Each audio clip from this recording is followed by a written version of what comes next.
It is UNC Homecoming 2012, and we are live from Apogee Stadium. We'll have homecoming activities as well as our 2012 Sun Belt standings. And I got the chance to catch up with former North Texas student Lance Dunbar to talk about his journey from going to Mean Green to America's team. Also, keep watching for my recap of the UNT Mean Green football season, as well as the graduate replacements.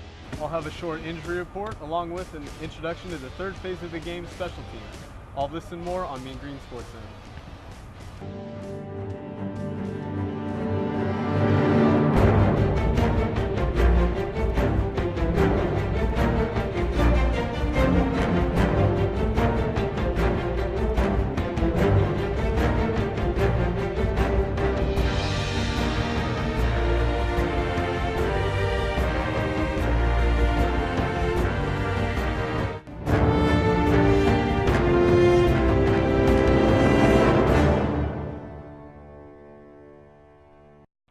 Welcome back to Mean Green Sports Zone. I'm Whitley Pleasant. I'm Sterling Carter. I'm Joanne Male. And I'm Cameron Varnoff.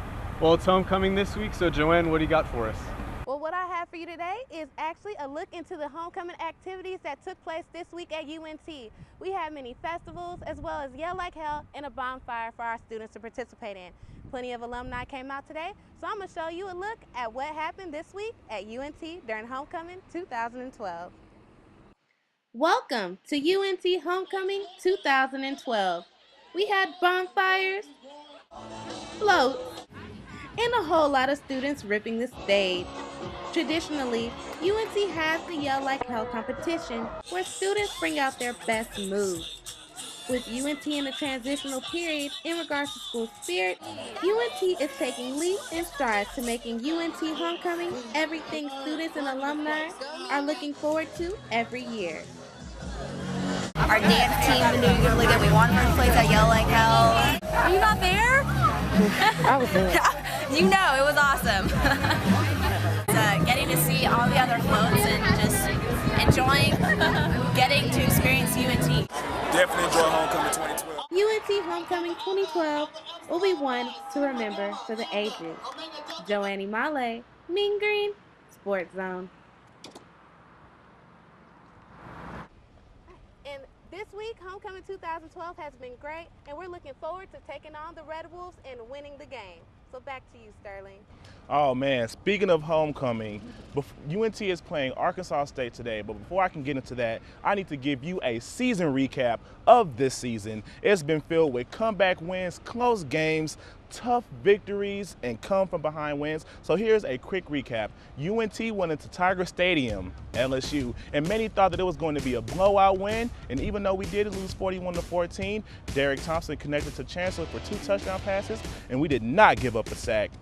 After coming back, after a loss against LSU, we wanted to continue to try and come back from our mistakes. So we played another set of Tigers, not LSU, but TSU, and the Mean Green defense shut down the Tigers to only 31 yards rushing with a score of 34-7. From there, we played Kansas State, and many thought that was going to be a blowout game as well, but that game was known as impressive and a resilient performance with a steady offensive attack and steady ball handling. Unfortunately, Kansas State answered back with big plays to narrowly escape 35-21.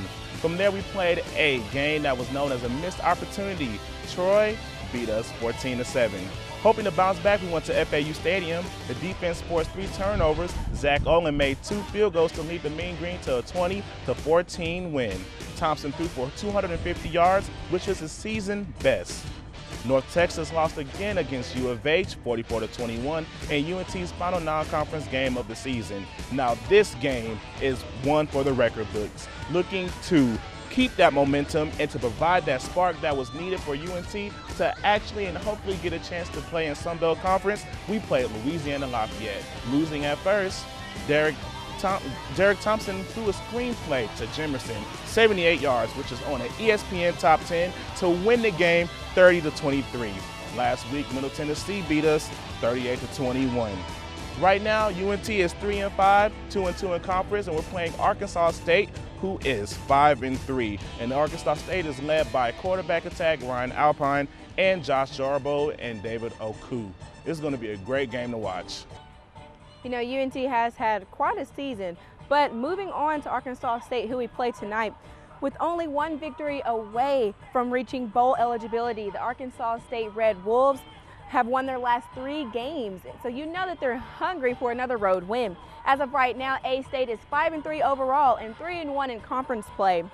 Coming off with a huge win against Louisiana Lafayette, key players to look for is quarterback Ryan Alpine, who enters his senior season with 16 school records under his belt and has a pass completion rate of 63.3% and 12 touchdowns. Other key players is junior running back David Aku, who has 627 rushing yards. And some other players to look out is wide receiver J.D. McKissick and wide receiver Josh Jarbo. Following a 38-21 deficit set back at Middle Tennessee, North Texas now stands 3-5 and 2-2 in Sun Belt play. UNT will host A-State here at Apogee this evening at the 2012 Homecoming Showdown. Oh man, this is going to be a showdown to remember. Arkansas State has a lot of great players, but so does UNT. You know, on the paper, it looks like Arkansas is just going to wipe us out. But not completely, because I say that UNC, they have a lot of heart, they can play well, so we'll see how this goes tonight. Especially if Jimerson continues to keep running the ball. Bird and we have Chris Bynes, and Delgado is back. Yeah, he is back, so I mean we should be pretty good for tonight. I'm excited. Yeah. I've seen him grow up playing Pee Wee football to now Mean Green College football. I got the chance to sit down with my very own brother, Leonard Pleasant, to discuss his journey coming to UNT and his future plans. From moving schools to sitting out a year, wide receiver Leonard Pleasant is finally able to make his mark here at North Texas. So far, it's been quite a journey. You know, I started off at Lamar University, and then I decided to transfer. And then I sat out that fall semester. It was the semester of 2010, and I came to walk on to the UNT football team after meeting Coach McCarney in December. And then after that, I did 1 season as a walk-on. I played special teams, and then I also contributed a little bit on offense. But this season, I was put on scholarship, and you know, I've been actually helping towards achieving goals on the offense and catching a few passes here and there. You know, just doing whatever I can. Also being a big contributor on special teams. After working hard and never quitting, receiving a full athletic scholarship was definitely the icing on the cake. To be honest, like I always had it in the back of my mind that, you know, I wasn't going to let anything stop me. I was just going to do whatever it took to earn this scholarship, to make things easier on my family. And I always told myself that, you know, I want to play Division I football. That's why I transferred to North Texas. And I knew I was a scholarship player, and I was going to do whatever it took to earn the coach's trust, to earn Coach McCarney's trust, and also to show the world that I deserved to be put on scholarship. I just knew I had a really good work ethic. I was always hardworking. I could do whatever I needed to do to be successful, and I was always willing to learn. I mean, I just wanted to be coached and to take coaching and apply it onto the field. So therefore, I just took I was a little hard on myself, especially. I just wanted to focus and get better overall as an athlete. So I never really quite doubted myself. I always knew that as long as I did things right, God opened up the doors for me, and they have. So.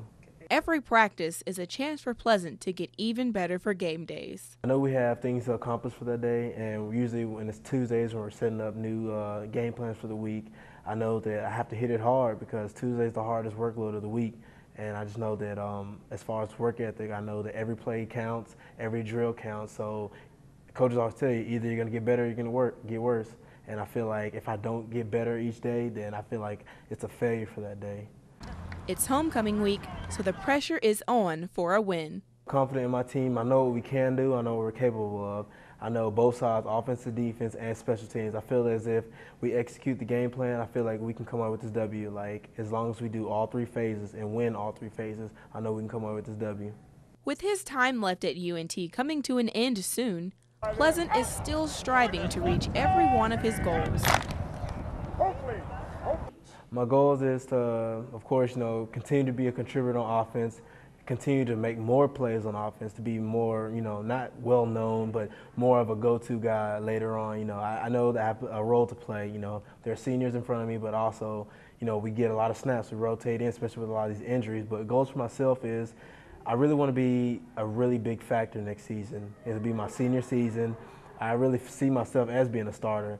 And I know I can be. I put in the time and the effort, and it's not the feeling of, oh, I'm a senior, it's owed to me. I know that I'm going to work my tail off to be called the starter, the go-to guy, the #1 read. I want to continue to focus and develop myself into that, and just basically put up touchdowns and create better stock in myself, for that way if I want to take it to the next level, I have something to show these NFL scouts and stuff like that. So that's a big goal for me. I just want to become better, do better, be a bigger factor for this team, and ultimately make it to the NFL one day.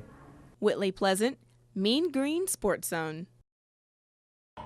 You know, I'm really excited for my big brother. He makes me so proud. That's a wonderful story. Coming up after the break, I'll have a quick injury report along with an introduction to special teams. And also, Joanne will have an update on the Sun Belt Conference standings. All this and more on Mean Green Sports Zone.